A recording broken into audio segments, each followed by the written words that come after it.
అందరికీ నమస్కారం. ఈరోజు నేను చెప్పబోయే విషయం మొన్న 26వ తారీఖు శాసనమండలిలో లడ్డు కల్తీ విషయంలో ఒక డిస్కషన్ పెట్టారు. దురదృష్టం కొద్దీ వైసీపీ వాళ్ళు సభని సజావుగా జరగనివ్వకుండా డిస్కషన్ అర్ధంతరంగా ఆపేయడం జరిగింది. ఇప్పుడు మళ్ళీ అక్కడ మాట్లాడటానికి నాకు అవకాశం లేదు.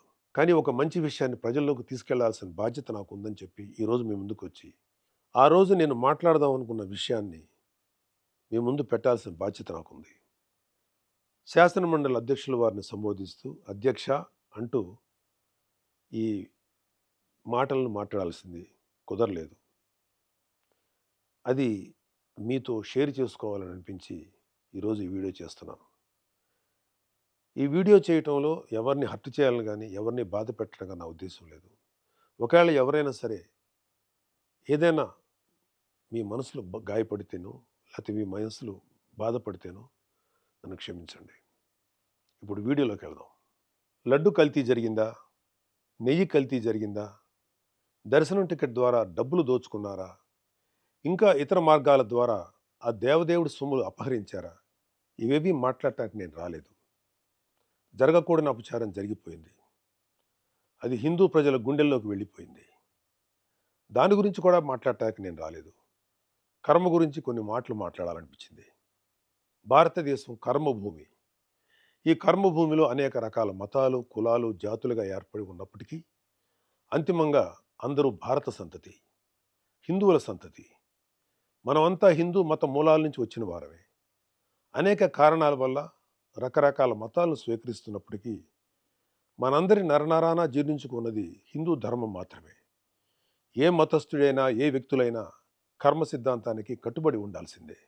For every action there is an equal and opposite reaction అని న్యూటన్స్ లా చెప్పినట్టు కర్మ సిద్ధాంతం ఆధ్యాత్మిక భావన మాత్రమే కాదు, ఇది సైన్స్ కూడా. ఏ గింజ నాటితే ఆ పండే కోస్తాం. విత్తనాలు వృక్షాలుగా ఎదుగుతాయి అనేది సైన్స్ అయితే కర్మ కూడా సైన్సే. కాదు అందులో దైవత్వం దాగి ఉంది అంటే కర్మ కూడా దైవత్వమే. కర్మ సిద్ధాంతానికి విశ్వవ్యాప్తంగా అనేక మంది ఏదో ఒక విధమైన డెఫినేషన్ ఇచ్చిన వారే. మంచి పనులు చేస్తే కుటుంబానికి, మనకి, పిల్లలకి కూడా మంచిది, మంచి జరుగుతుంది. తప్పు చేస్తే పిల్లలకి, కుటుంబానికి, మనకు కూడా మంచిది కాదు. Karma has no menu. You get served what you deserve. Eventually everybody will have to face the karma whether it is good or bad.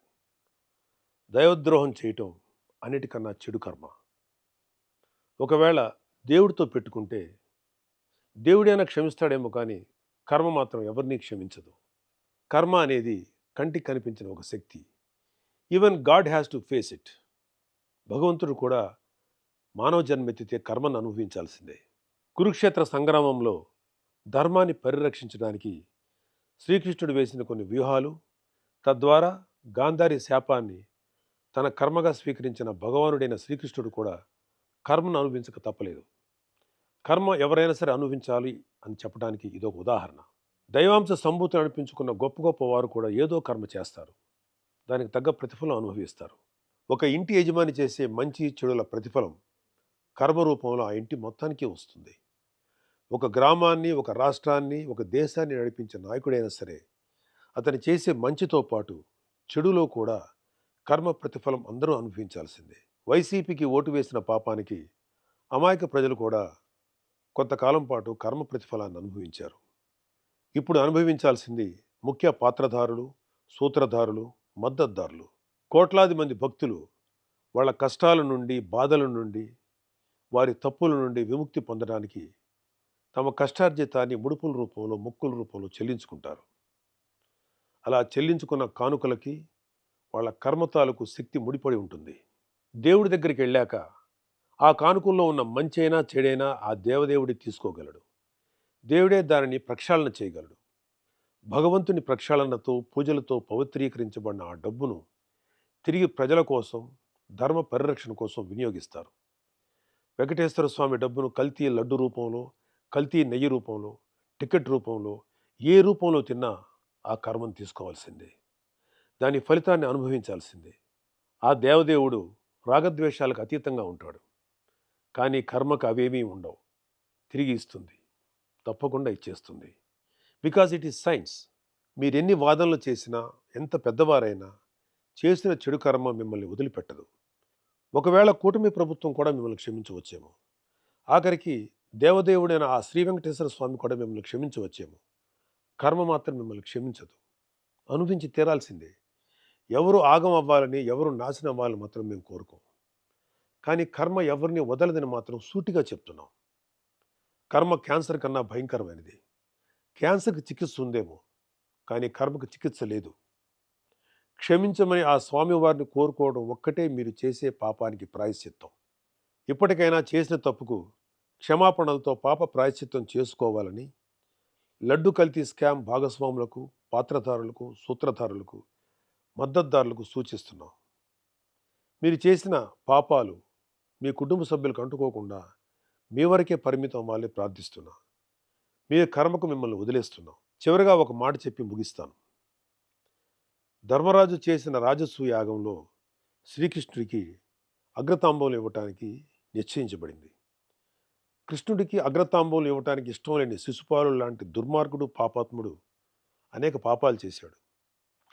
అనేకమైన మాటలు అగ్రతాంబూలం తీసుకుంటున్న శ్రీకృష్ణుడి మీద సంధించాడు. చాలా చెడ్డగా మాట్లాడాడు. శ్రీకృష్ణ భగవానుడు వెంటనే కోపించుకోలేదు, ఆవేశపడలేదు. కానీ అతనికి కొంత అవకాశం ఇచ్చాడు. ఆయన ఎదురుగా ఉన్న పళ్ళెంలో వక్కలున్నాయి. అతను మాట్లాడే ప్రతి చెడు మాటకి, ప్రతి చెడు చేతకి ఒక్కొక్క వక్క చొప్పున లెక్క పెడుతూ ఉన్నాడు. 100 వక్కలు లెక్కెట్టాక శ్రీకృష్ణ భగవానుడి చేతిలో ఉన్నటువంటి సుదర్శన చక్రం ఆ శిశుపాలుడి కంఠాన్ని ఖండిస్తుంది. ఈ సీన్ని శ్రీకృష్ణ పాండవీయం అనే చిత్రంలో దివంగత నందమూరి తారక రామారావు గారు, మాజీ ముఖ్యమంత్రి, మహానుభావుడు శ్రీకృష్ణుడు పాత్ర వేసినప్పుడు మన కళ్ళకు కట్టినట్టు చూపించారు. హైందవ ధర్మాన్ని ఆచరించే ఉత్తముడు, నా స్నేహితుడు తనికెళ్ళ భరణి గారు ఈ లడ్డు కల్తీ విషయం తెలిసిన తర్వాత బాధతోటి, ఒక రకమైన వ్యంగ్యంతో ఒక కవిత లాంటిది చెప్పారు. దానికి ఒక పేరు పెట్టారు ఆయన. బొక్కలు లెక్కెట్టేశాను జాగ్రత్త అని. ఎందుకో అది కూడా మీకు చదివి వినిపించాలని నాకు అనిపించింది. ఈ కవితని శ్రీ వెంకటేశ్వర స్వామి పాయింట్ ఆఫ్ వ్యూలో ఆయన చెప్పడం జరిగింది. కల్తీ లడ్డుని కళ్ళకద్దుకొని నోట్లో వేసుకున్నాను. వెంకటేశ్వరుడి గొంతులో వెలక్కాయ పడింది, పచ్చి వెలక్కాయ పడింది. నేను కేశవుణ్ణా, శివుణ్ణా? నా గొంతులోది తిరుపతి లడ్డూనా, పశుపతి మింగన గరళమా? వడ్డీ కాసుల వాడికే లాస్ చూపించిన ఆ జగన్నాటక సూత్రధారివి నువ్వేనన్నమాట. 7 కొండలను ముట్టుకుంటే ఎవరినైనా వేసుకెళ్ళిపోతుంది రోయ్.